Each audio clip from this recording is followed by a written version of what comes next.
olómele kó kọ́kọ́ wọlé káwọn sọ̀wọ́ nílùú òun tẹ̀lé ìyá àgbórí wọlé o pásílù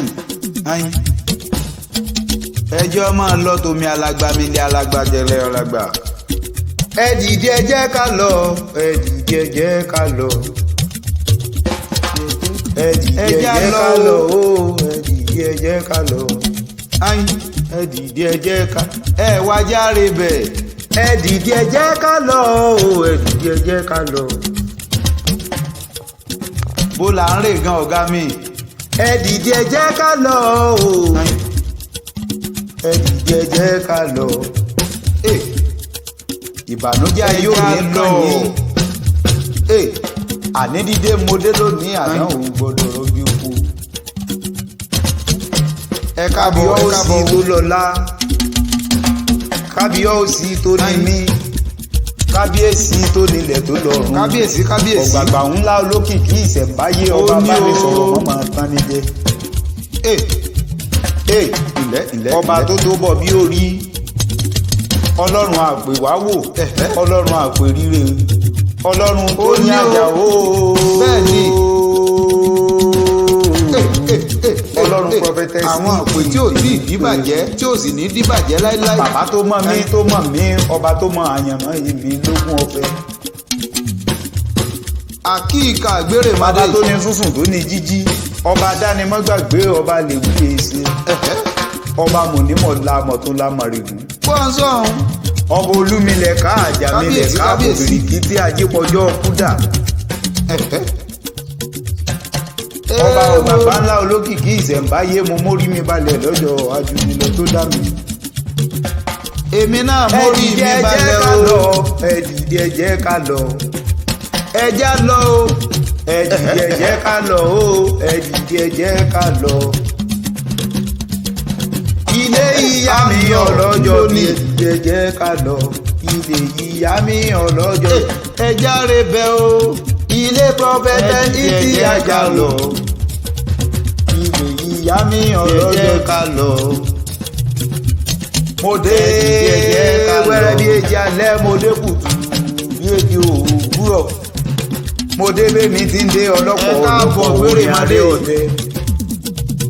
àròyé Jésù mo mà kéré dé mo gbàrò fọ̀ yí dé gbogbo yẹn mọ́mọ́ pẹ́ wá wò rí mi ọmọ dúdú bí ewúrẹ́ lé wa ibi gbogbo ní sọ̀kan kò sùn báláyé ibi orin bá lọ nílẹ̀ mọ́ lọ tuntun gbogbo wa òní lónìí jẹ́ o. bó ti rí gan-an ẹ̀kọ́ àlàyé ọ̀rọ̀ ayọ̀ lẹ́sìn ní mọ́ sí. òní ni o. ìyá mi prophetess E.T.Ajao Long òní lónìí jẹ́ o. ìyá àròyé Jésù olùgbàlà. ìyó nínú re. àní mo ti kí yín lọ́dún èyí náà mo kí yín lọ́dún èyí náà àti mo kí yín lọ́dún èyí náà ìgbà tó bá yín òye àmọ́dún mo ní a máa kíra wá yín lọ́gbọ́ ẹnu ọjà yìí. àmì kàmúkàmú. ìyá mi prophetess E.T.Ajao Ẹ́sítérì Olúwatóyìn ìyá dáadáa nù. aya Isaac Ajao ń lè mí kí lọ́wọ́ happy birthday to you o. ìyá mi nù. happy birthday o. àròyé Jésù mo mọ̀ dé o. ẹ kú bó bá ọjọ́ wù bí o. mí mo lè kí adáni wáyé kí n kí lóhùn ewì bó bá sì tún wù mí o mo lè pè lóhùn ìyálà o kí n sùn yálà gẹ́gẹ́ ní Olódùmarè ọba. bẹ́ẹ̀ ni àgbà ló tó lọ ọba ló tó yé irin fún un. ìyá mi ẹ̀yin gẹ́gẹ́ lẹ tó bẹ́ o. ìyá Olúwadámiláre ń lè mí kí lọ́wọ́ ìyá máa sọ Ísírẹ́lì ni ìyá Sámúẹ́lì ìyá Ọlámilékan ìyá Olúwalékan bàbá kọ́ Lámilékan bàbá kọ́ Olúwalékan ìkankan náà là á kún wí o. Abidez. ìyá Káyọ̀dé àròyé Jésù olùgbàlà ìyá Ọpẹ́yẹmí ìyá Mẹ́sì àánú Olúwapọ̀ ìyá mi sábíà máa ìyá Elizabeth o àṣeyí sàmọ́dún ọdún ayọ̀ lẹ́sìn mọ́ sí. àṣàmọ́dún sẹ́mi ìyá mi. ẹ̀yin lọ́mọ wọn l'Ógbómọ̀ṣọ́ Ajilete tún wá s'Ògbómọ̀ṣọ́ Ajilete lásán o ìran bàbá yín ní ìjọba l'Ógbómọ̀ṣọ́ Ajilete Ṣàngó Ògúnlọlá ọmọ ọláòyè mi kí lọ́wọ́ o ẹ máa dá gọ̀jọ̀gọ̀jọ̀ ọmọ wọn nílé Àrẹ̀mọ Orúmọ gẹ́gẹ́ ẹ dákẹ́ ẹ máa fi yèbọ̀rọ̀ ọmọdé tí kọrin lọ. ẹ̀yin náà kúkú kọ́ Olódùmarè ọba ẹ sábọ̀ bá ń lé ní ẹ̀tọ́rọ̀ ọba kùkù tí ọba lẹ́yìn gbòǹgbò. Ògbómọ̀ṣọ́ Àjílété ibi agbẹ́jẹ kàkà tó mú kọyàn gan lé jógí oró ọmọ Àjílété pọ́ndógún. àyà kókó náà kí ọmọ ajímú sábà lóògùn lè ní kí lọ́wọ́. ògbó mi kò gbó ọmọ afògbójà ni jagunjọ bí ọmọ alákàtà kó ẹrẹ ògbórí ẹlẹ́mọ̀sọ́pọ̀ ogun ọmọ Àjílété níwájú ẹ̀kẹ́ lóògùn. Ògbómọ̀ṣọ́ ọjà àkókò ṣe bó lọ́gbọ́n nú owó àti bàdé lọ́mọ Àjílété bọ̀ ọ́ ṣe. ògbó mi kò gbó ọmọ afògbójà ni ìbàrùbá ni wá ẹ máa ń gbọ́ dúdùn ẹnu mi. ẹ bá ń wé po. ìyá mi prophetess E.T.Ajao mo ti kí yín lọ́dún èyí náà o. ìgbà tó bá dìwò yá àmọ́dún mo ní ajíra wa ti kí yín tówó tọmọ. àwọn ọmọ tẹ́ bí ò ní kú o. ẹ̀yin ló ní bọ́ sọnù lọ́dọ̀ ọmọ. ẹ̀ ní bọ́ sọnù lọ́dọ̀ ọkọ. ẹ máa sàmì ìyá mi. yóò ṣe bí ọmọ. ìgbà yín tó ti ń dùn yí Ọlọ́run ọba òdìdí ó parun láíláí ẹ dákẹ́ ẹ máa sàmì sàṣẹ. adébẹ́tì yín bá ń já ẹ má ṣe pè é mi. Olúwa Káyọ̀dé àròyé Jésù ló ní kí n kí yín kú ọjọ́ bí o ó ní ìtìdún kí yín kú àṣeyẹ ó ní kẹ́ẹ̀pẹ́ láyé dání bá ti ṣe kẹ́ẹ̀rọ́ náà gbégbà láyé yín káyé yín dára kó dùn mọ́ kó dùn bí oyin.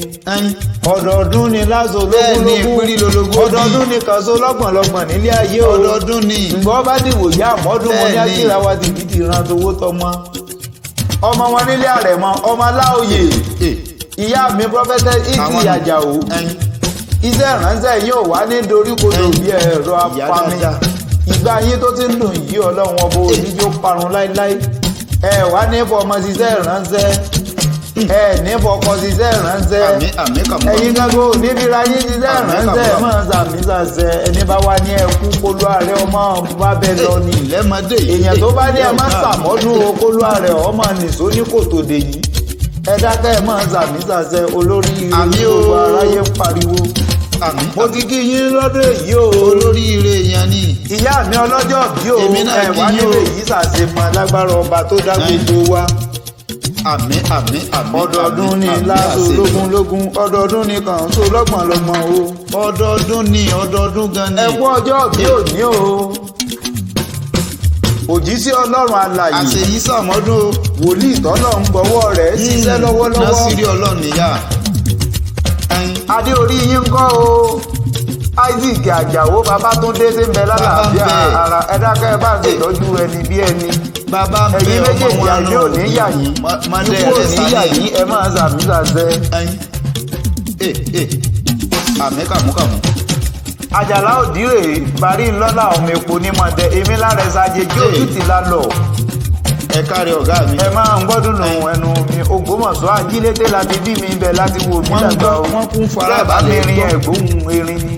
ẹ mọ̀sá ẹ jíyọ̀ lọ́bẹ̀. àti rí bẹ́ẹ̀ àròyé Jésù ń rè láyàtọ̀ gédéńgbé. àròyé ló dé mélòó ni wọ́n rò lọ́rọ̀ yeye kí n tó dọ́mọ. ọmọ ṣe là lọ́wọ́ sí bára ìyá nínú rẹ̀ ni. ó léjọ́ àṣẹ̀ṣẹ̀ léjọ́ kíyàn oyún ta mọ́mọ́ láàmú ṣe bára màmá ní nǹkan ṣoṣo ni. lóòjọ́ tí wọ́n kí ìyálẹ̀ lọ́gànjọ́ òru tí ìyá ọmọ pàṣẹ fún mi mọ́ òun. bẹ́ẹ̀ ni tíyá mi ọmọ pàṣẹ fún mi. mo ti kí yín lọ́dún èyí náà o. ànígbó bá dìwò ní àmọ́dún ayé àkíra wa tìbí ti ran owó tọmọ. I wish you long life and prosperity nítẹ̀yìn. many happy return láyé o máa sọ pọ̀lọpọ̀ ọdún. mẹ́ni abirìtàn ìyá mi ò sí tí ò lè fi tọrọ olóyè ojú rẹ̀ kó fún yàn. ìyá mi mo pé happy birthday to you ma.